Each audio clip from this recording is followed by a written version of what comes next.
Hello there, you 578 wonderful subscribers. Welcome to my channel. My name is Anthony Larkin, and here you will find me recounting near-death experiences or other spiritual encounters that individuals have experienced.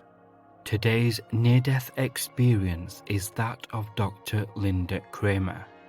In May 2001, Linda Kramer died. Clinically pronounced dead for over 14 minutes, she went to heaven for 5 years.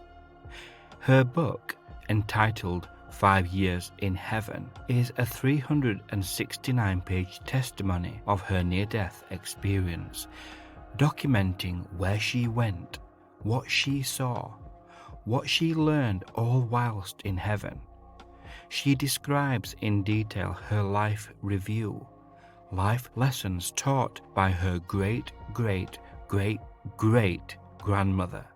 She is shown what her life lessons are and discusses options of reincarnation. With kind permission granted by Dr. Linda Kramer herself, I will narrate some passages from her book, 5 Years in Heaven, of which I will be sure to leave a link in the description below.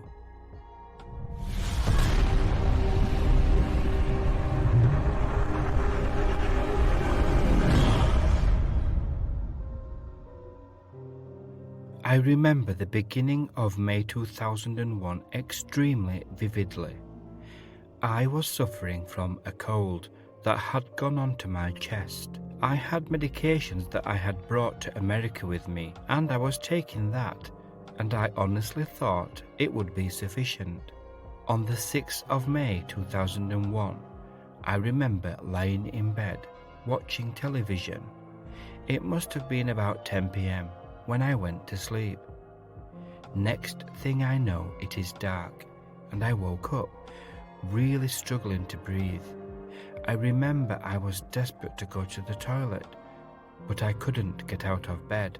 You know, I didn't expect this part to be so hard for me to write down.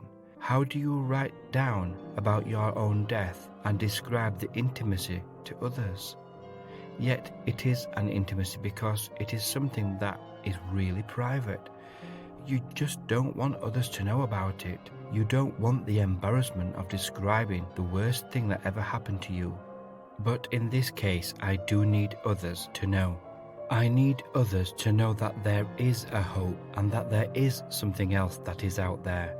Turning off the light bulb isn't the end of it. It's just the start of it. So with that in mind, I need to keep telling this part, even though to me, this part is really hurting. It was like so many other times before when I had been sick and then I got better. You know, like when you get a head cold, you get sick, and then a few days later, you get better. Well, this time was exactly like that. It was nothing out of the usual. It was nothing that had alarm bells or some sort of siren going off in my head, letting me know what was about to happen to me. It was normal, just like so many other times when I would get sick in life. And that to me is what is so frightening here. That is what makes this part so hard for me to write about. Anyway, I woke up at approximately 2 a.m. I was struggling to breathe. I remember getting out of bed, and the only thought I could fathom was how badly I needed to go to the toilet. Why didn't I call an ambulance? Well, to be honest, I didn't think I was that sick. All I know is that I wanted to go to the toilet. You hear people talking about what the last thing they would do on this earth and how they would spend their last moments and what they would think about. Some people say that they would think about their loved ones or the things that they wished they could have done if they had their time over again. Well, folks, sorry to disillusion you all a bit, but nothing like that went through my mind at all. In fact, all I could think about was getting to the toilet. I managed to get myself to the toilet. I closed my eyes, and at this point, I fell asleep. It was, in hindsight, just like falling asleep at any other time. I was comfortable, really tired, and did not think of much at all. I just drifted off into what we would all consider to be sleep. My husband woke up. He came into the toilet and found me on the floor, not breathing, and my skin was blue.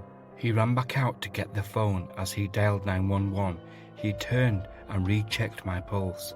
I did not have a pulse.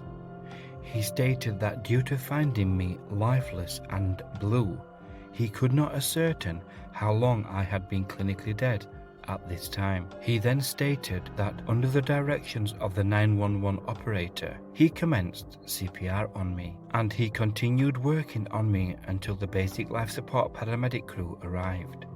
He further explained to me that whilst doing CPR on me, he must have pressed too deeply as he heard cracks which resulted in 2 broken ribs. He stated to me that it was over 10 minutes, possibly 15 minutes, for the first emergency crew to arrive. After working on me for 15 minutes, a second paramedic crew arrived. The advanced life support crew came approximately 15 minutes after the basic life support crew. They advised him that they wanted to cut a hole in my neck to allow oxygen to get into my lungs, but he refused that treatment, so therefore I was intubated. In all, he stated the emergency crews were inside the house for 45 minutes. This was verified by my medical files that I have received from the hospital. The ambulance transported me to the hospital where I was admitted to the intensive care unit. I was in a coma and I stayed on artificial life support for a few days. During this time, I suffered 2 events where I flatlined again, and I had to have restraints tied around my legs and wrists as a precaution, which is also verified in my medical records. Linda does supply proof of her medical records in her book. Linda goes on to explain that her experience was so different to that of her husband's. She says that she can clearly remember, even after all these years, that I was on the toilet going to sleep, and then instantaneously I was in the living room, floating up near the ceiling, in the corner of the room. I did not at any time question as to why I was now situated in the living room. I did not have the debate within my own thoughts, where I suggested to myself that I should go back into the toilet area and observe my own body. It simply did not enter my head to judge why I was now in the living room.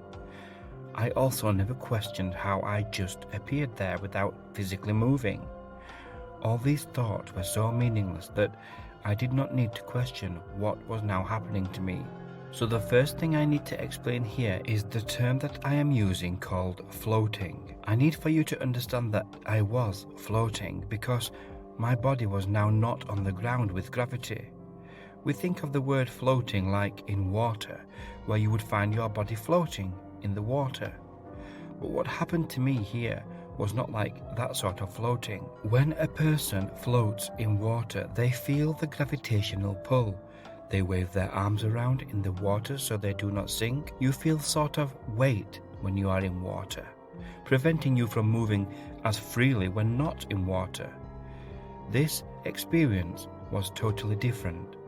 There was no gravity. I had no heaviness or forces around me preventing me from staying down, which is what happens with gravity.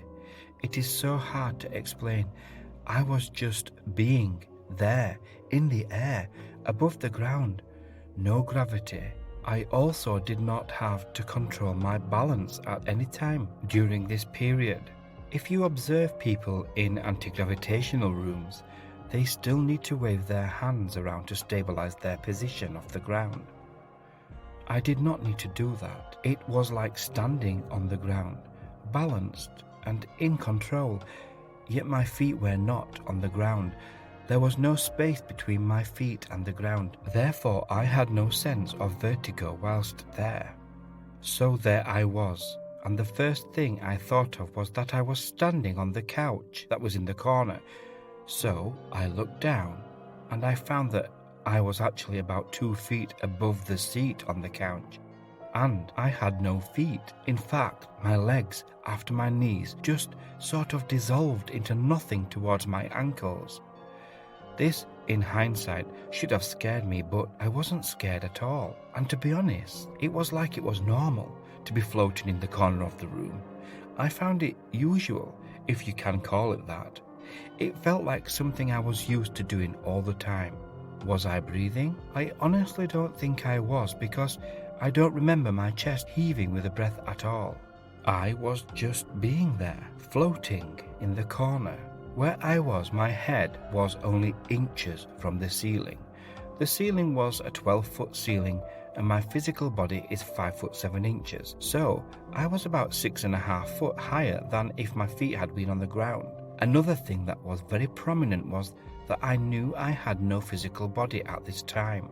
I actually did not care that I was not breathing, for breathing was unnormal at this point. I had no aches, muscle feeling, or other sensations that would suggest I had a body, and it all appeared normal. Where I was didn't concern me at all. In fact, I was more concerned with all the people coming through the front door into the living room. It wasn't a concern based on fear, suspense, or anything negative. It was more of a concern based on not knowing who these people were that were now entering my house. They didn't even see me, yet they were talking about me as they walked straight past me.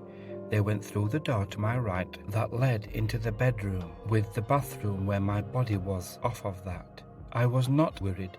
It didn't even bother me that these two unknown strangers now coming into my house did not acknowledge that I was there, floating in the corner right in front of them. It was then that I realized that my physical body was in the toilet area.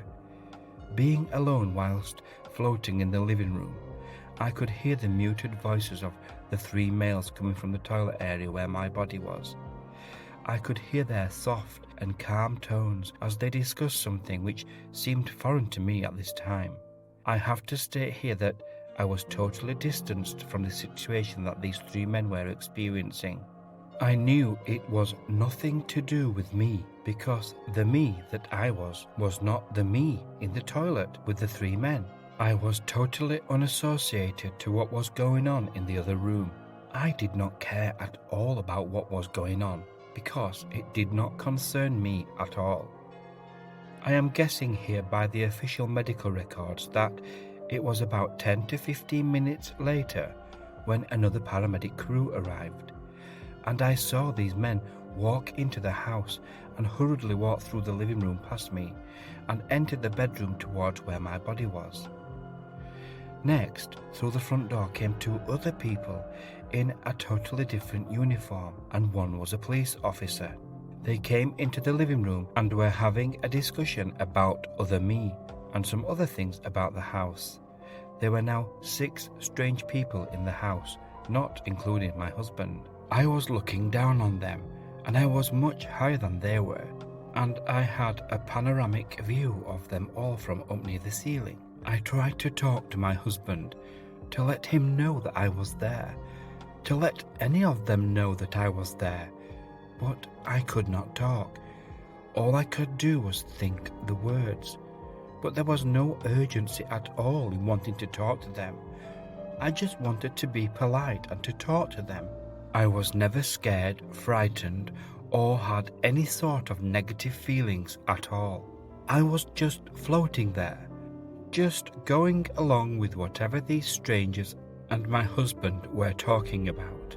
Also, what I need to add here to make it more understandable is that I clearly remember regarding this period of time that I was not only having the capacity to hear and see everything, but I also had the ability to remember things. I clearly remember the names of the people who came to the house that night. I remember seeing the name badges on their shirts. I remember the intricate details of the conversations that transpired during this event. I also had no conscious awareness that I was dead. I had no concerns at all about any of these types of questions. Am I dead? How would my debts be paid? What would happen to my belongings? What are they doing to me now? Is my husband lying to the emergency personnel about what really happened? What will my mother think when she hears about this? It did not matter to me at all what I was leaving behind. To be honest, I felt that way because nothing I had in this life mattered. I honestly didn't care about my favourite dress, or that my shampoo was running out. It did not matter about who will use my car or whether the mortgage will get paid. Nothing mattered. For every material thing that I possessed, it was worthless, insignificant, and I did not care about any material possessions that I had cherished in my lifetime. I was just content to float there and watch what was being played out in front of me, like sitting in a movie theatre and being unable to control what was being watched in front of me. I felt no separation at all with my conscious thoughts. It was a natural progression to be alive one minute and floating in the living room the next. I had no thought at all about any form of God or heaven. I was still Linda. However, I was just now floating in the living room with my physical body just a few rooms away. It appeared normal to be where I was.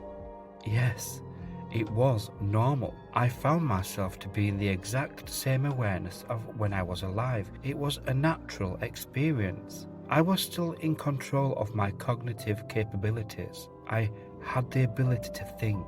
I had the ability to decipher information, and I could remember things.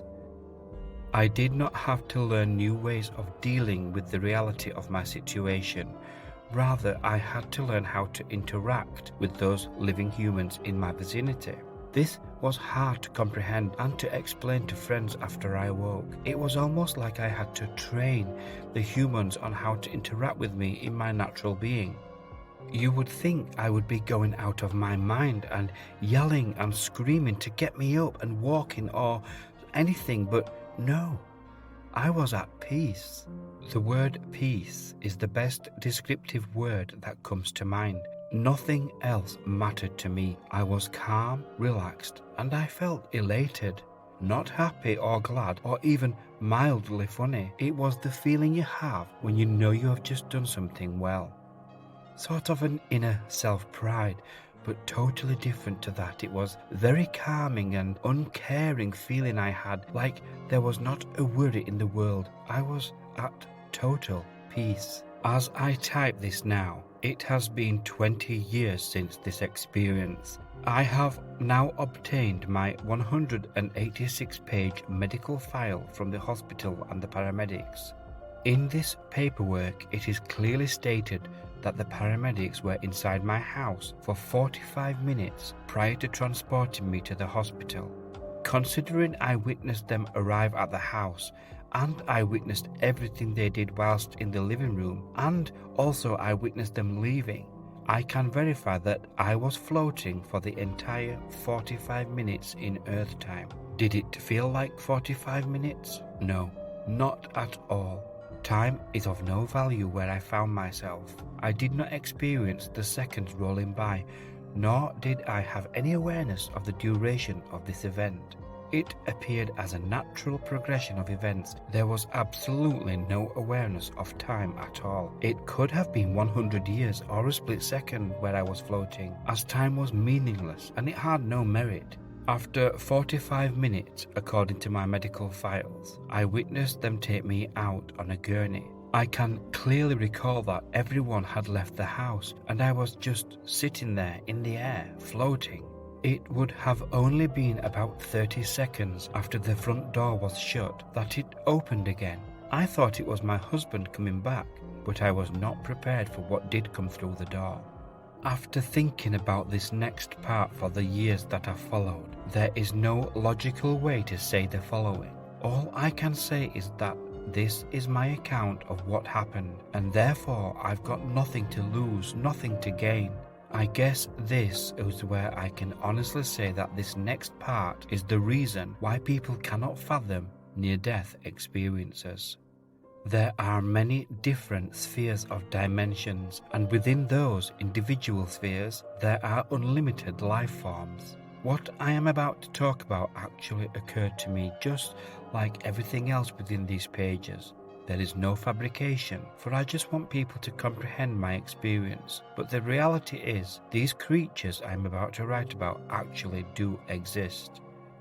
Do not ask me to explain how the door opened when it was locked, but the door did open. It opened all the way, just like someone had turned the door handle and pushed it. Through the door, in the dimmed light that now filled the darkness, came approximately 8 to 12 what I now call orbs of light. I would say that the closest thing we have here on Earth that even closely resembles these orby things would be like a jellyfish. These creatures had no arms, no legs, no limbs at all, and they also, like a jellyfish, had no apparent formation as to any internal organs like a heart or brain. And also, just like a jellyfish, these creatures moved in a way that it was as if they were underwater, bopping up and down with the currents of the water. These orbs were a fluorescent dark blue. The colour was nothing like what we have here on Earth. The colour was dimensional, and I could see straight into the colour. The darkest and brightest blue that I had ever seen. In the middle of each orb was the most brightest whites I had ever seen. It was so penetrating and bright, they floated in and were hovering all around me, coming closer and then floating backwards. I can remember thinking of words like hello and who are you, which to me are generalized conversation starters, but these orby things did not reply at all. There was no communication at all with them, even telepathically. And then, just as I was getting used to the idea that these orb things were flying around me, they flew back out of the door, and the door closed behind them. 1 minute they were hovering around me, inquisitively hovering up and down, left and right, just like a feather floating in the breeze. Then, instantaneously, they all went out of the door. There was no communication between them. For them to all instantaneously go from a glided hover to instantly go on a mission, for want of a better word, sort of startled me at that point. I can remember thinking, what's happened? Come back. Who are you? So there I was, all alone, floating in the corner of the room still. I wasn't scared. I wasn't thinking at all. I was just content to be floating there, and again, I found that I was at peace. The next stage I can only describe as the fog stage.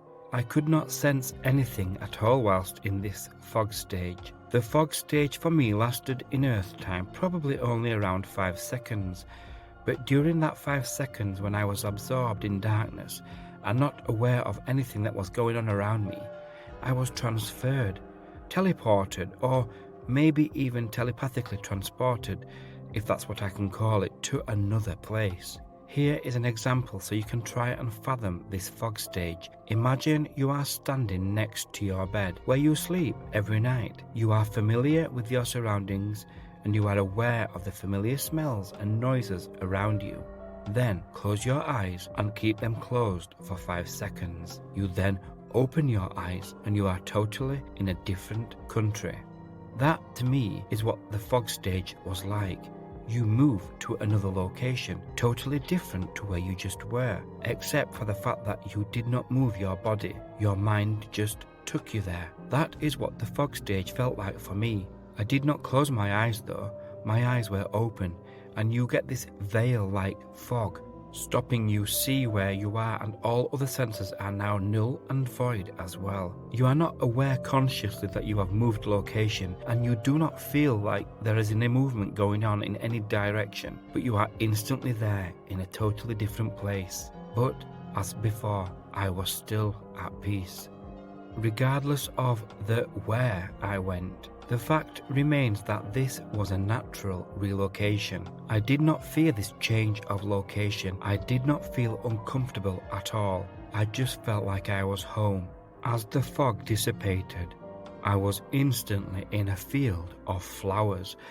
I was standing in the middle of a huge flat field. It spanned all around me. It was vast, perhaps miles and miles in each direction. Even though I was looking forward, I could see this field all around me, like a 360-degree vision where I now had eyes in the sides and the back of my head. This field where I was standing, hang on, I now had feet. Yes, I looked down and I had feet. I had no shoes on, but I could see my toes. I was wearing my pajamas, the same ones I was wearing when I was physically alive, yet now they were not worn, and they had no wrinkles or any other markings or stains on them. My clothes now appeared brand new, and I could see this all so clearly.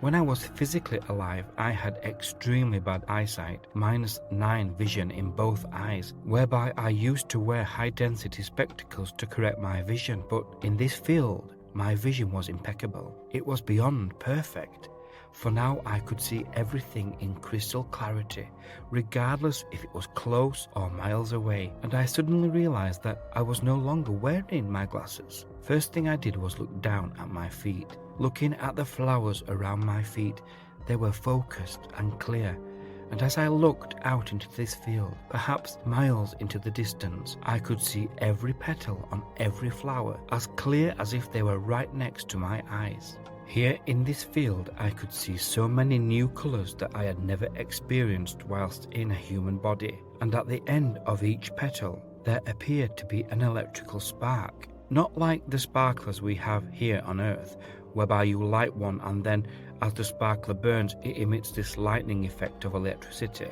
This little sparkle effect were actually part of the flower's petals, and each petal had these extensions of energy, and inside the little extension of energy there were also a connection of consciousness that everything here possessed. Was this heaven?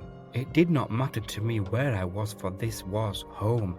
I felt this instant connection unlike a memory, for it was far deeper and more personal than that. I felt that this was my existence. This field where I was standing was my very own personal home. And I looked at the flowers, and there was an instant knowing, a total knowing, a comprehension, an understanding between them and me. Yet there was no division between us. I was all in this space. The flowers also had that same collective awareness or consciousness that I was also a part of them, and just like a drop of water that melds into the ocean and becomes one with the ocean when dropped, that is how it was there. And these flowers knew my intentions, every thought process I had. The flowers were aware of it. They knew what I was thinking, so consequently they knew what I was going to do before I actually did it.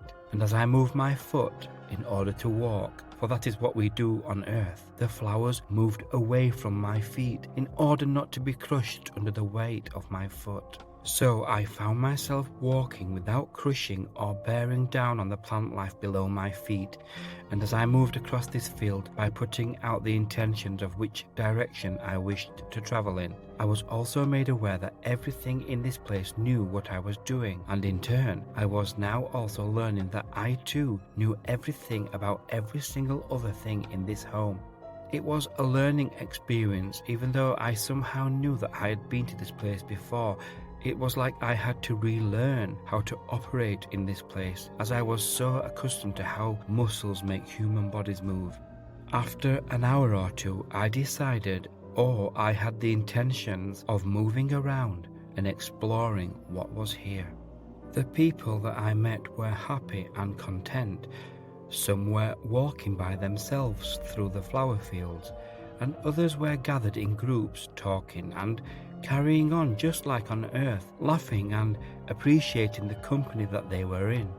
One thing that I didn't really consider until I woke up was that every single person here was the best version of themselves. I did not observe anyone with broken legs. No one had sore arms. None of them were overweight. None had any matted or dirty or greasy hair. Everyone was the best version of themselves.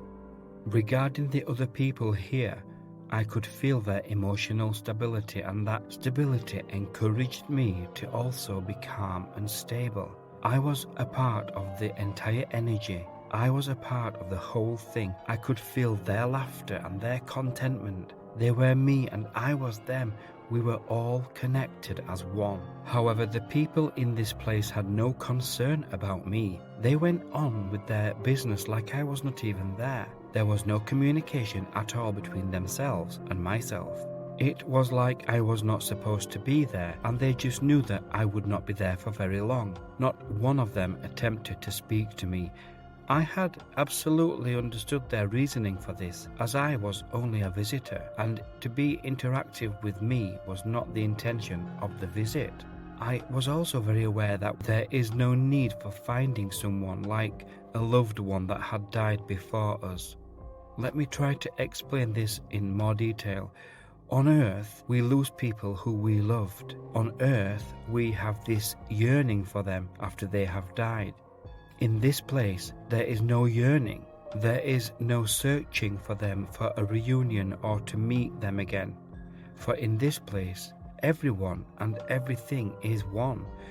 We are so connected to everything that you cannot grieve or yearn for something that is right there within you.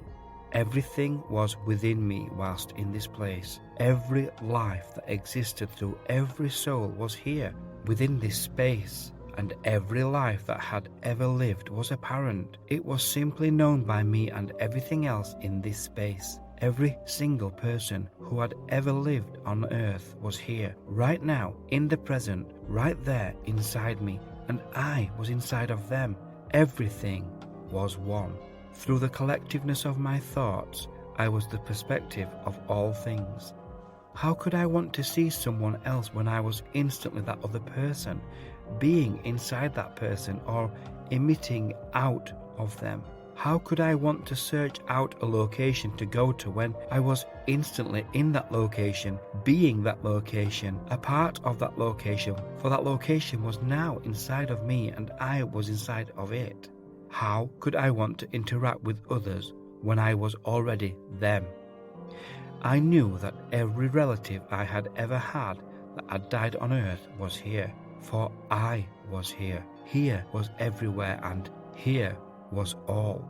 There simply existed no time. Time was irrelevant. Nothing was past or future, for everything was simply now. And there were animals too. Animals just like on Earth. I saw a few dogs running in the fields of flowers. One was a small black dog with long hair, and as it ran through the flowers moved to make way for the dog running. I also saw other animals there too, but they were not dangerous. They were all of the types of animals that we have here on Earth, but they were one with everything else. In other words, no one got harmed, no one got hurt, no one was upset or sad. Everyone was just happy contentment. I saw bears, dinosaurs, birds, all types of animals. I did not fear the size of these animals, I just knew their intentions or their thoughts, and nothing here had the intention of harm or hurt. Everything existed in unity, a total oneness that everything was connected. How long did I stay in this field prior to going elsewhere? Well, this is a very hard question for me to answer, for here I didn't have any time. I can only estimate the length of time by the conversations that I listened to. I guess that I did not try to communicate with them either. I wish I had asked a million questions during this time in this space, but it was not warranted. I did not feel the urgency or confusion in order to ask any questions. I understood that my question here had no meaning. The answers were not relevant. There was no need to ask. I followed people around for the longest time.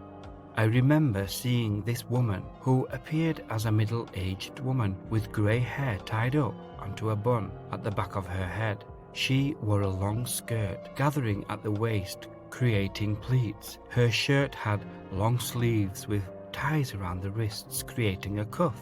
She walked with dignity and grace. I was intrigued by the way she carried herself, holding her head high. I watched her walking down a pathway and I followed her. She acknowledged other people who were walking in the opposite way, and I felt the connection run through me of the energy these interactions made within the universal energy of this space. Walking down past small buildings, it was almost like she was on a Sunday walk, just admiring the view and scenery around her. I kept following her, mostly intrigued to know where she was going, and it soon became apparent to me that there was no reason for her to be going on this walk. She did not have to go to work, she did not have to go to the shop, and she did not have any appointments that she was late for, nothing like that at all. She was just walking because she wanted to. Whatever it is that we want to do, we do it. I continued to follow her, but did she know I was following her? Absolutely. She would have felt that same connection, that exact energy as I was, and she just allowed it. She knew I was no threat. She knew I was intrigued by her, and she allowed me to just be a part of that instant where she just walked through this place. As I followed her around, she just casually walked in front of me. Another thing became apparent. I was now inside of her. I was now seeing this place from her perspective. I was aware now of me, Linda, walking behind her. I was being her, she was being me. We were one in that moment of complete togetherness. Everything she was experiencing, I too was experiencing. It was like we were interfaced together, operating at the same perception. And as she walked onwards along this walk, I too was feeling what she was feeling. I was experiencing her experience. I was aware of every detail regarding this woman. I was aware of her conscious thoughts, her intentions, and what it is that she wanted to do. I was also aware of everything that existed around her, the trees, the path on which she walked, the clothing that she wore. Everything was in sync with my own awareness. It was like I was inside her, seeing this place from her point of view. I was a part of her existence, and I now had access to all of the information held deep within her. I knew every particle of what she was, who she had lived as, and where she had been in all the lives that she had led. I felt my own Linda person behind me, and even though we were one within this collective, I could still sense the Linda walking behind me. And as I put my thoughts back towards Linda behind me, I was then again back into the perception of Linda, and I was again following the woman who I'd just been following. She obviously wanted to stay in this physical form, for it was apparent that we could become anything we wanted to.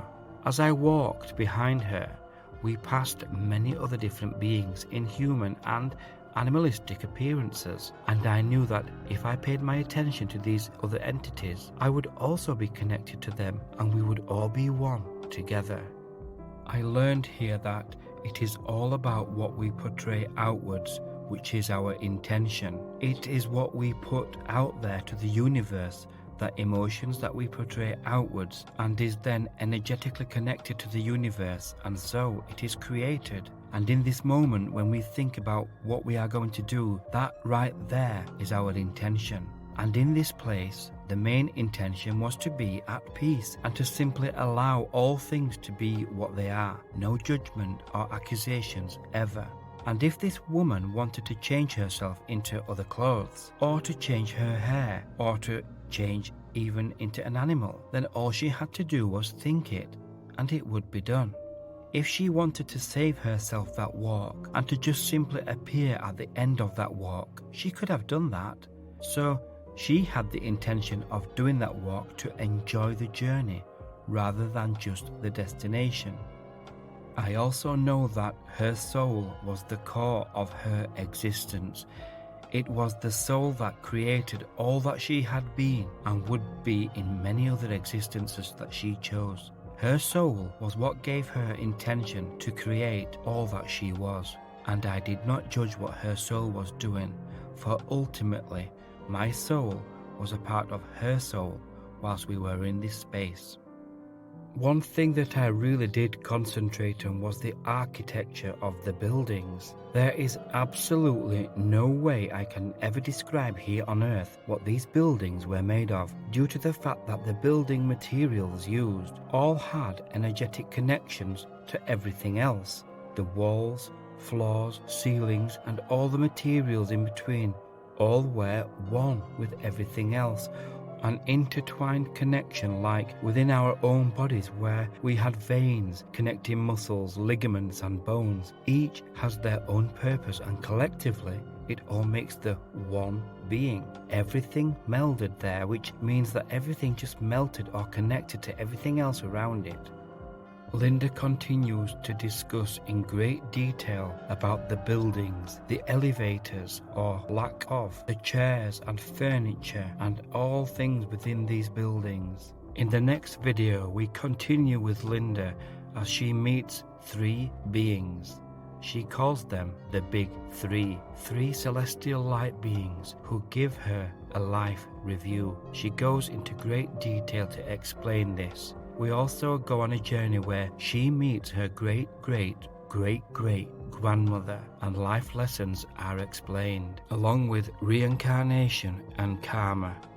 So yes, please join me next time when I continue part 2 of the book entitled 5 Years in Heaven by Dr. Linda Kramer.